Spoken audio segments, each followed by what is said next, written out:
जिसका कर्म वाम है वो भविष्य मालिका के ऊपर संदेह करेगा, कल्पना करेगा और संदेह लाएगा, और उन्हीं लोगों को प्रकृति अगले समय में उन लोगों के साथ चीटिंग करेगा। बोले ये वाक्य कभी टालने वाला नहीं है, और ये वाणी मेरा नहीं, भविष्य मालिका लिखने के बाद बोले ये तो मूल लिखा हूं, मैं लिखा हूं, इसका अर्थ मैं नहीं लिखा, ये भगवान ने लिखे थे, मैं उसको प्रकाश कर रहा हूं। 26 मसीहा में सबसे बड़ा इशू रहेगा विश्व में प्रकृति पंचभूत में बड़ा परिवर्तन आएगा, क्लाइमेटिक कंडीशन में, जिसमें सारा विश्व की जलवायु ड्राई बनेगा।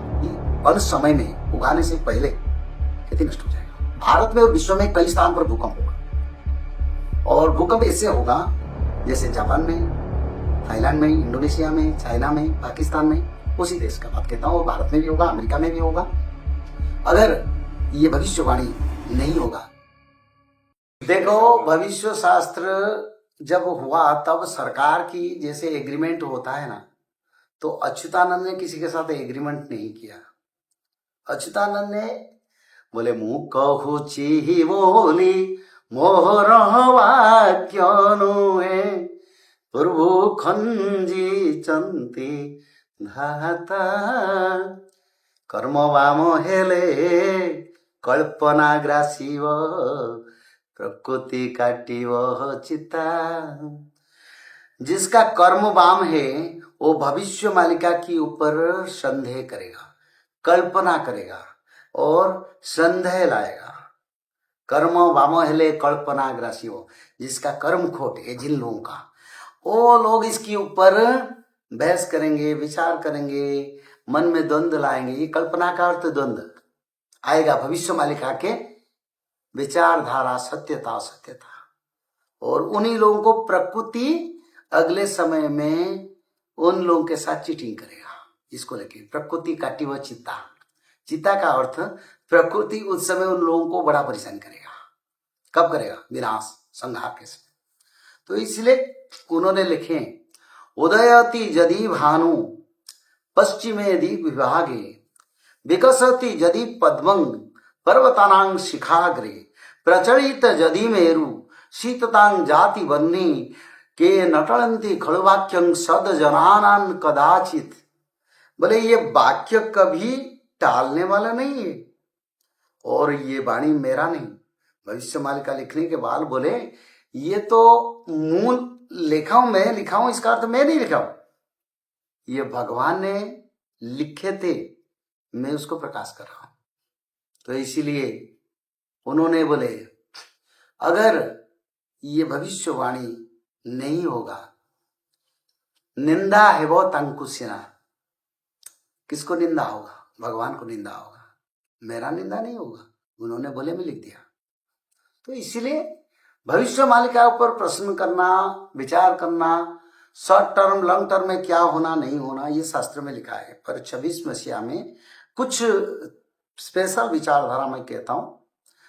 26 मसीहा में सबसे बड़ा इशू रहेगा विश्व में प्रकृति पंचभूत में बड़ा परिवर्तन आएगा, क्लाइमेटिक कंडीशन में, जिसमें सारा विश्व की जलवायु ड्राई बनेगा, ड्राई सूखा बनेगा। उड़ीसा की ओर तो सूखा बनेगा, ये लिखा है, पर सारा विश्व में जलवायु ड्राई बनेगा।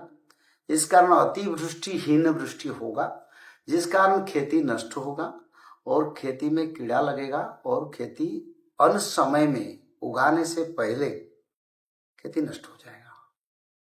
महंगाई बढ़ेगा, फाइनेंशियल मार्केट, कई बैंक के ऊपर बड़ा आपदा आएगा। विश्व का बात कहता हूं, भारत में उसका असर भी पड़ेगा, और शासन स्थिर रहेगा। शासन में कोई लोग बोलते हैं ये ग्रह चलन होता है, ये होता है। हाँ, ग्रह चलन तो होता है, पर देव द्विज प्रसाद, देवता और ब्राह्मण, भगवान का प्रसाद में सरकार चल रहा है मेरे विचार में, और इस सरकार में स्थिरता और बढ़ेगा, और सरकार बड़े बड़े बोल्ड स्टेप लेंगे, जिस स्टेप में आर्थिक विनिमय भी आता है, जिस स्टेप में सरकार कुछ नियम बनाएंगे सनातन का, ऐसे कुछ समय आगे आएगा। और साथ ही साथ आगे African country, European country, China, Japan, कुछ देश में बीमारी का नया रूप भी लोग देखेंगे। और भारत में और विश्व में कई स्थान पर भूकंप होगा। और भूकंप इससे होगा जैसे जापान में, थाईलैंड में, इंडोनेशिया में, चाइना में, पाकिस्तान में, उसी देश का बात कहता हूँ। भारत में भी होगा, अमेरिका में भी होगा। और बड़े बड़े साइक्लोन आएगा। और साथ ही साथ संसार में लोग धर्म की ओर भी आएंगे। भविष्य मालिका का बहुत प्रचार होगा, बहुत लोग परिवर्तन होंगे। विश्व में, भारत में जहां जहां देवी देवता मंदिर है, उस मंदिर में बड़े बड़े संकेत मिलेगा आपदा का। और जगन्नाथ महाप्रभु कई संकेत इस 6 महीने में देंगे। और इसके साथ साथ भारत में, उड़ीसा में जो सप्त मातृका है, उड़ीसा में जो नवदुर्गा है, जो उड़ीसा के विभिन्न स्थान पर है, उस देवी मंदिर में भी संकेत मिलेगा संहार का।